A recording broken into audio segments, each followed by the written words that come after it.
Você está ouvindo Estudo para Culto Doméstico com o seminarista Fábio Aquino, 27 de novembro. Tema: um chamado para a fidelidade em meio ao caos. Ao anjo da igreja em Tiatira escreve: Estas coisas diz o Filho de Deus, que tem os olhos como chama de fogo e os pés semelhantes ao bronze polido. Conheço as tuas obras, o teu amor, a tua fé, o teu serviço, a tua perseverança, as tuas últimas obras, mais numerosa do que as primeiras. Tenho, porém, contra ti o tolerares que essa mulher Jezabel, que a si mesma se declara profetisa, não somente ensine, mas ainda seduza os meus servos a praticarem a prostituição e a comerem coisas sacrificadas aos ídolos. Digo, todavia, a vós outros, os demais de Tiatira e tantos quantos não têm essa doutrina e que não conheceram, como eles dizem, as coisas profundas de Satanás, outra carga não jogarei sobre vós. Tão somente conservai o que tendes até que eu venha. Ao vencedor que guardar até ao fim as minhas obras, eu lhe darei autoridade sobre as nações, e com cetro de ferro as regerá e as reduzirá a pedaços como se fossem objetos de barro. Assim como também eu recebi de meu Pai, dar-lhe-ei ainda a estrela da manhã. Quem tem ouvidos, ouça o que o Espírito diz às igrejas. Apocalipse, capítulo 2, versículos 18 ao 20 e 24 ao 30. Assim como em todas as outras 6 cartas que Jesus manda o apóstolo João enviar às 7 igrejas da Ásia Menor, Jesus começa se dirigindo à igreja de Tiatira com a expressão eu conheço. No caso em questão, o Senhor diz que conhecia as obras, amor, fé, o serviço e a perseverança daquela igreja. Na verdade, as últimas obras de Tiatira eram maiores que as primeiras, e por isso Jesus a elogiou.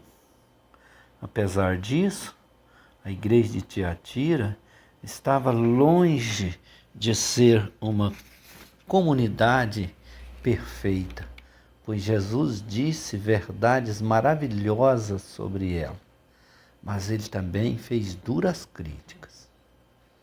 O problema de Tiatira poderia se resumir basicamente a um nome, Jezabel. Não sabemos se Jezabel era o nome de uma pessoa que pertencia àquela igreja, pois na Bíblia essa Jezabel é sinônimo de idolatria e imoralidade. Tiatira era uma cidade que tinha base econômica organizada em associações comerciais. E cada associação tinha o seu deus padroeiro.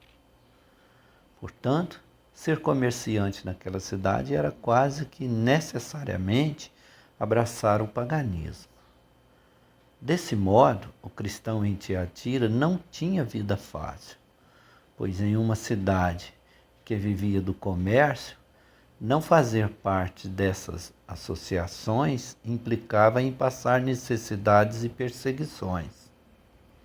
Ou o crente de Tiatira negava a idolatria ou negava o Senhor. Foi nesse contexto que Jezabel estava induzindo os crentes a comerem dos banquetes oferecidos aos ídolos e a participarem imoralidades. Parece que o argumento utilizado era que, para os crentes vencerem Satanás, eles tinham que o conhecer profundamente.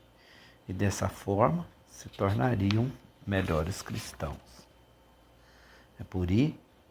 É por isso tudo que Jesus fez suas duríssimas repreensões àquele povo, pois não havia quaisquer desculpas para que tolerasse aquela falsa profetisa.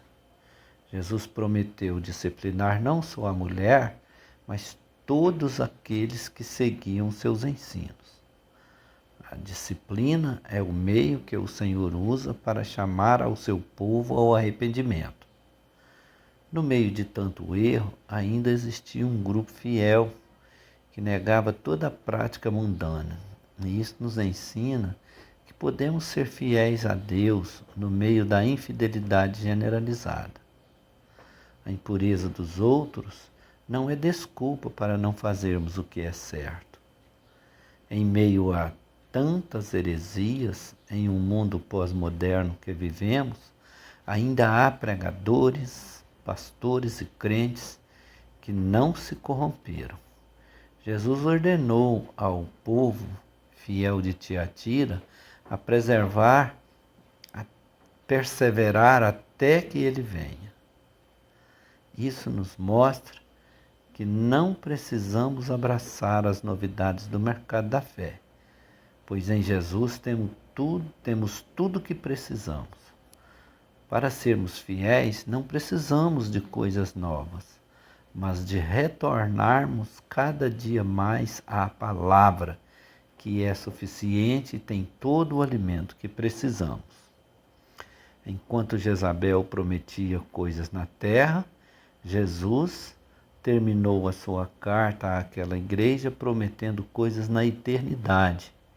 Enquanto a proposta de Jezabel era conhecer as obras de Satanás, a de Jesus era conhecer a sua glória.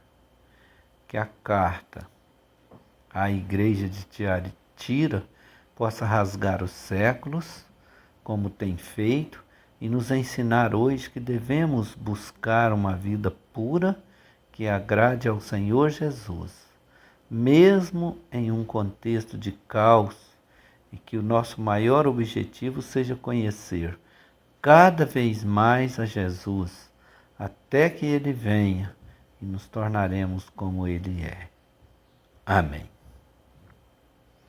Motivos de oração: que o Senhor seja glorificado nesta situação. O desenvolvimento de uma vacina para o coronavírus. Agradecer por aqueles que já se recuperaram.